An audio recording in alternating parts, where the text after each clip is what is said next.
Halimbawa, sa ating mga bata, umuwi na ang makulit kong aso. Asan dito ang panghalik panao na ipinalit sa ngalan ng tao? Magaling. Ang panghalik dito ay ko. Ito ay humahalili sa ngalan ng taong nagsasalita o kasama sa pangkat. Pangalawang halimbawa. Sino ang gustong magbasa? Salamat. Asan dito ang panghalik na ginamit sa pangungusap? Magaling. Ibig sabihin, ang kami ay ipinalit sa ngalan ng taong nagsasalita o kasama sa pangkat. Naunawaan ba mga bata? Magaling. Dumako naman tayo sa ikalawang panauhan. Basahin. Ikalawang panauhan. Humahalili sa ngalan ng tao o mga taong kinakausap. Halimbawa, dito ay sino ang magbabasa? Huwag ninyong pitasin ang mga bulaklak. Ano ang panghalik na ginamit sa pangungusap? Magaling. Ninyo. Ibig sabihin, ang ninyo ay humahalili sa ngalan ng taong kinakausap. Naunawaan niyo ba mga bata? Pangalawang halimbawa. Si Ana ang nakita mo hapon. Ulitin natin. Si Ana ang nakita mo kahapon. Alin dito ang panghalik? Magaling. Mo. Ang mo ay humalili sa ngalan ng tao o mga taong kinakausap. Naunawaan ba ninyo? Mahusay.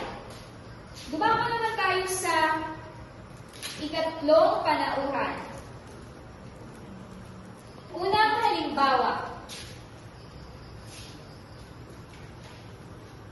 Nagsikap siyang makapagtapos ng pag-aaral.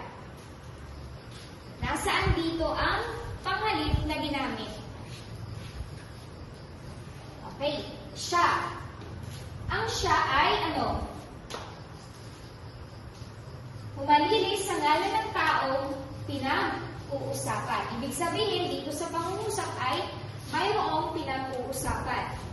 At imbes na bigkasin ang pangalan ng taong pinag-uusapan ay pinalitan ng panghalik na siya. Magaling. Ngayon, sa pangalawang halimbawa, dito sa ikatlong panauhan. Okay, basahin ng sabay-sabay. Sabay-sabay silang pumalakpak. Asaan dito ang panghalik na ginamit sa pangungusap? Magaling. Ang ginamit ay sila. Ibig sabihin, sa pangungusap ay mayroong pinag-uusapan. At imbes na bigkasin ang mga pangalan na nabanggit sa pangungusap, ay ginamitan ng panghalik na sila. Naunawaan ba ninyo mga bata? Mahusay. Lahat ba ay naging malinaw sa inyo? Kayo dyan banda sa likod. Wala ba kayong katanungan? At dahil walang umiimik, ako ang magtatanong. Ano nga ulit ang naging pamagat ng ating talakayan ngayong umaga? Magaling. Ano nga ba ang panghalik panahon?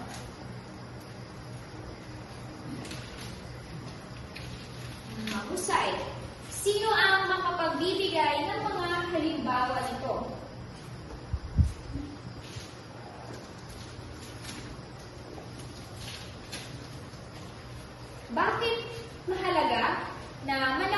natin ang mga panghalipanao. Sumasang-ayon ba kayo? Oo, tama. Mahalaga na meron tayong kasanayan sa paggamit ng panghalipanao dahil ito ang nagdudulot ng linaw o kahulugan sa isang pangungusap. Mayroon tayong tatlong panauhan sa panghalipanao. Ano-ano nga ito, mga bata? Magaling. Sa unang panauhan, magbigay ng mga panghalip na humahalili sa ngalan ng taong nasasalita. Magaling. Anong panauhan naman kung ang panghalipanao tulad ng siya at sila ang ginamit sa pangungusap? Mahusay. Nakinig nga kayo sa ating talakayan. Ngayon mga bata ay magkakaroon ulit tayo ng pangkatang gawain. Kung anong grupo ninyo kanina ay siya yung grupo ninyo ngayon. Kaninong grupo kaya makakatanggap ng premyo? Makinig ng maigi upang maging malinaw sa inyo ang ating gagawin. Ang bawat grupo ay bibigyan ko ng kahon na kung saan nakapaloob dito ang mga panghalipanao na gagamitin ninyo sa pagbuo ng pangungusap.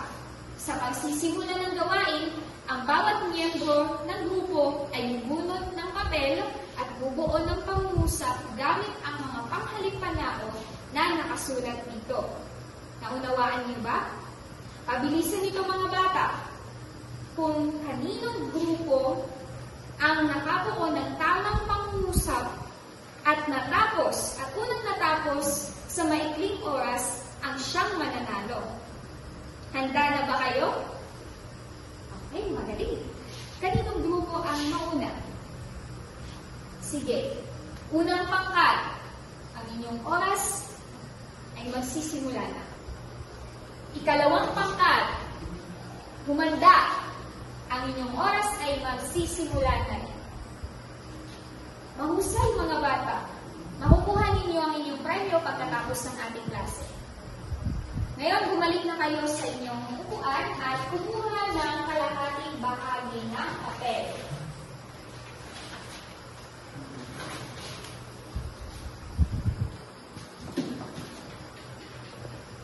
Bago sumagot ay basahin ng maigi ang panuto. Bibigyan ko lang kayo ng 5 minuto para sagutan nito. Tapos na ba kayo mga bata? Sige, pakipasa. Huwag kayong tumayo, pakipasa sa unahan.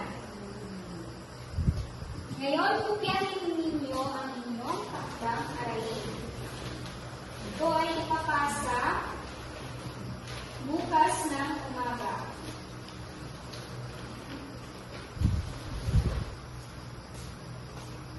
Para sa inyong takdang aralin, basahin ang araling panghalip-panaklaw sa inyong aklat at sagutan ang mga katanungan. Isulat ang inyong sagot sa sagutang papel. Naunawaan ba? Ipapasa nyo ito bukas.